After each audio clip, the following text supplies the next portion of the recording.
অনেক জায়গা আছে দেখবেন স্বামীকে চাকরের মতো খাটায়, কিন্তু ভাবতে হবে যে স্বামী হলো মেয়েদের কাছে একটা অমূল্য রত্ন। স্বামীর পায়ে নিচে মেয়েদের জান্নাত, সে খানা হোক খোড়া হোক যাই বা হোক না কেন, স্বামী হলো মেয়েদের জান্নাত। সেই কালাম আমি আপনাদের সামনে পরিবেশন করছি, মনোযোগ সহকারে শুনতে লিখছে দেখো। একই ইমানদার মহিলা মরণের পরে আগুনে জ্বলিছে চোখের ভিতরে। একই ইমানদার মহিলা মরণের পরে আগুনে জ্বলিছে চোখের ভিতরে। আগুনে জ্বলিছে চোখের ভিতরে। সেই রমণী প্রত্যেকদিন নামাজ পড়তেন, তার নামাজ কোনদিন কাজে ছিল না। পাড়ার লোক থেকে বলতো যে নিশ্চয়ই জান্নাতি হবে। তার সত্য কেন সে জাহান্নামী হলো? কবি লিখছে দেখো, নামাজি রোজা কোনদিন কাজা তার হতো না, কোরআন পাক না পড়ে কাজে হাত দিত না।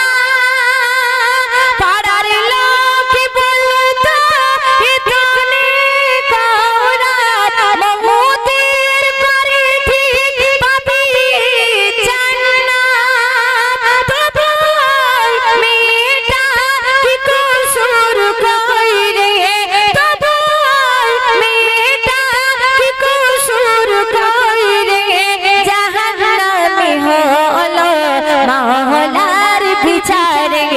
জাহান্নামী হলো মাওলার বিচারে। একই ইমানদার মহিলা মরণের পরে আগুনে জ্বলিছে চোখের ভিতরে। আগুনে জ্বলিছে চোখের ভিতরে। যখন আমার ভাইয়েরা কাজ থেকে বাড়ি আসবেন, বিশেষ করে মা বোনদের বলা হচ্ছে যে যাদের স্বামী আছে বাইরে কাজ কাজ করে আসলে স্বামীদের কোনোদিন অবহেলা করবেন না। সবার আগে জান্নাতের বিবি হবেন, দেখবেন জান্নাতে যাবেন কাঠুরি আর বিবি। কারণ তারা স্বামীকে অতিরিক্ত মহব্বত করতেন, ভালোবাসতেন। আর আমরা মুসলমান বোনেরা দেখবেন স্বামীকে না সেবা করলে কোনোদিন জান্নাতে যাব না। তো সেই রমণী দুনিয়ার বুকে নামাজ রোজা করতেন, কিন্তু কোনোদিন স্বামীর কথা মানতেন না এবং স্বামী যা বলতো তার বিপরীতে চলতেন। কবি লিখছে দেখো, স্বামীর সুখ পেয়ে আভাস ছিল তার, কটু কথা স্বামীকে বলতো বারবার। অনেক মা বোনেরা আছে দেখবেন স্বামীর কাছে অনেক বায়না করে, আমার বেনারসি দিতে হবে, আমার কাতান শাড়ি দিতে হবে, বোরকা অনেক কিছু চাই, কিন্তু যে গরিব অসহায় পারে না, স্বামীর ব্যথা বোঝে না। যখন না দিতে পারে স্বামীর উপর গালাগালি অত্যাচার শুরু করে।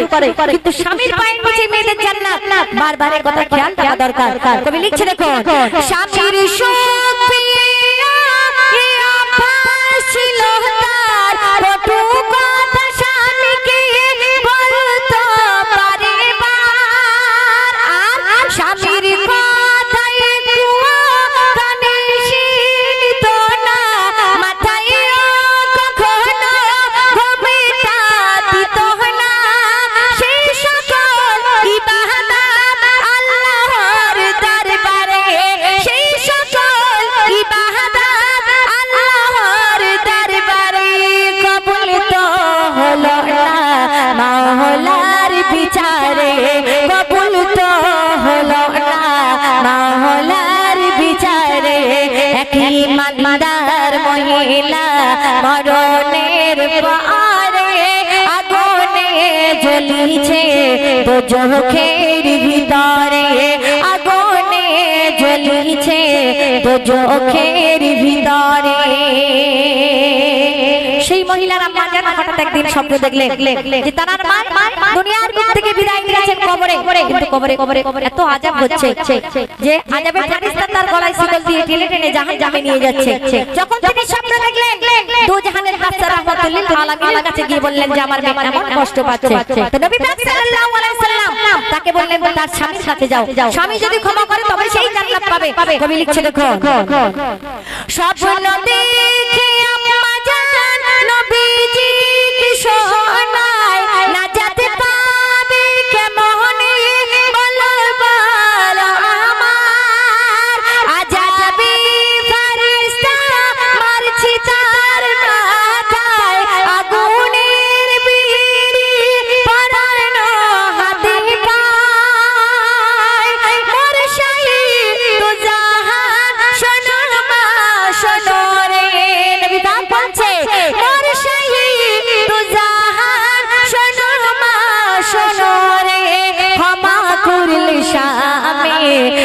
দেবে ক্ষমা করে, ক্ষমা করলে স্বামী আল্লাহ দেবে ক্ষমা করে।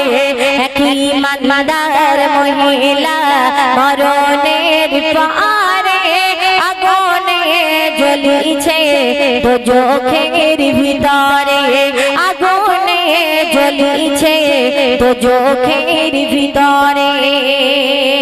নবী পাক সাল্লাল্লাহু আলাইহি সাল্লামের কাছে যখন গিয়ে বললেন দোজাহানের বাচ্চা রাহমাতুল আলামিন বললেন তিনি তো দোজখে কষ্ট পাচ্ছে, কিন্তু তার স্বামী যদি ক্ষমা করে তবেই তার ক্ষমা হবে, কোনদিন তাহলে জান্নাতে যেতে পারবে না। তো যখন গিয়ে সেই স্বামী কাছে গিয়ে বলছেন জামাই, শাশুড়ি গিয়ে জামাইকে বলছে জামাই জানেন দুঃখে কি বলছে, দেখুন লিখছে শুনুন। জামাইকে শোনালো নবীজির কথা, জামাই কই চলে যা পেয়েছি খুব ব্যথা। তখন দেখে বলে নবীজি ক্ষমা দিলে তুমি আখিরাত জান্নাত দেবে অন্তর্যামী। নবীজির কথায় দিল ক্ষমা করে, নবীজির কথায় দিল ক্ষমা করে। নাজাত পেল মহিলা সেই ক্ষমার তরে, একই ইমানদার মহিলা মরণের পরে আগুনে জ্বলিছে দোজখের ভিতরে, আগুনে জ্বলিছে দোজখের ভিতরে। শেষ ছন্দে কবিতার মানে রাজ্য লিখছে, দেখুন বলছে তাই মাইমুনা বলিও ফাতিমা বুবু জান শুনি ঘটনা ছিড়ে যায় পহরান। কেন যতই করি ইবাদত আমল যত থাকে না, স্বামী নারাজ হলে জান্নাত পাবো না।